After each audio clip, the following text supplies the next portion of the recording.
भगवान और किसान। एक बार एक किसान भगवान से बड़ा नाराज़ हो गया। कभी बाढ़ आ जाए, कभी सूखा पड़ जाए, कभी धूप बहुत तेज़ हो जाए, तो कभी ओले पड़ जाए। हर बार कुछ न कुछ कारणों से उसकी फसल थोड़ी खराब हो जाए। एक दिन बड़ा तंग आकर उसने परमात्मा से कहा, देखिए प्रभु, आप भगवान हैं, लेकिन लगता है आपको खेती बाड़ी की ज़्यादा जानकारी नहीं है। एक प्रार्थना है कि एक साल मुझे मौका दीजिए, जैसा मैं चाहूँ वैसा मौसम हो, फिर आप देखना मैं कैसे अन्न के भंडार भर दूंगा। भगवान मुस्कुराए और कहा, ठीक है, जैसा तुम कहोगे वैसा ही मौसम कर दिया करूंगा, मैं दखल नहीं दिया करूंगा।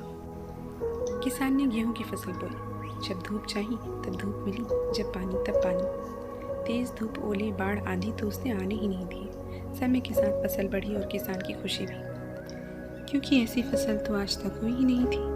किसान ने मन ही मन सोचा, अब पता चलेगा भगवान को फसल कैसे भरते हैं। बेकार ही इतने बरस हम किसानों को परेशान करते रहे। फसल काटने का समय आया। किसान बड़े गर्व से फसल काटने गया, लेकिन जैसे ही फसल काटने लगा, एकदम से छाती पर हाथ रखकर बैठ गया। गेहूं की एक भी बाली के अंदर गेहूं नहीं था। सारी बालियां अंदर से खाली थी। बड़ा दुखी होकर उसने भगवान से कहा, हे प्रभु, ये क्या हुआ? तब भगवान बोले, ये तो होना ही था। तुमने पौधों को संघर्ष का जरा भी मौका नहीं दिया। न तेज धूप में उनको तपने दिया, न आंधी ओलों से जूझने दिया। उनको किसी प्रकार की चुनौती का जरा भी एहसास नहीं होने दिया। इसलिए सब पौधे खोखले रह गए। जब आंधी आती है, तेज बारिश होती है, ओले गिरते हैं, तब पौधा अपने बल से ही खड़ा रहता है। वो अपना अस्तित्व बचाने का संघर्ष करता है, और इस संघर्ष से जो बल पैदा होता है वो ही उसे शक्ति देता है, ऊर्जा देता है, उसकी कला को उभारता है। सोने को भी कुंदन बनने के लिए आग में तपना पड़ता है, हथौड़े की चोट खानी पड़ती है, गलने जैसी चुनौतियों से गुजरना पड़ता है, तभी उसकी स्वर्णतम आभा उभरती है, उसे अनमोल बनाती है।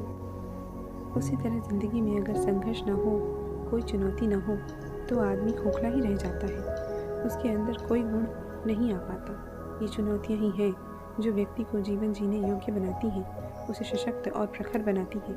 अगर प्रभावशाली बनना है तो चुनौतियों को स्वीकार करना ही पड़ेगा, अन्यथा हम खोखले ही रह जाएंगे। अगर ज़िंदगी में प्रखर बनना है, प्रभावशाली बनना है, तो संघर्ष और चुनौतियों का सामना तो करना ही चाहिए। अगर स्टोरी पसंद आई हो तो कृपया लाइक करें और सब्सक्राइब करें, शेयर करें। धन्यवाद।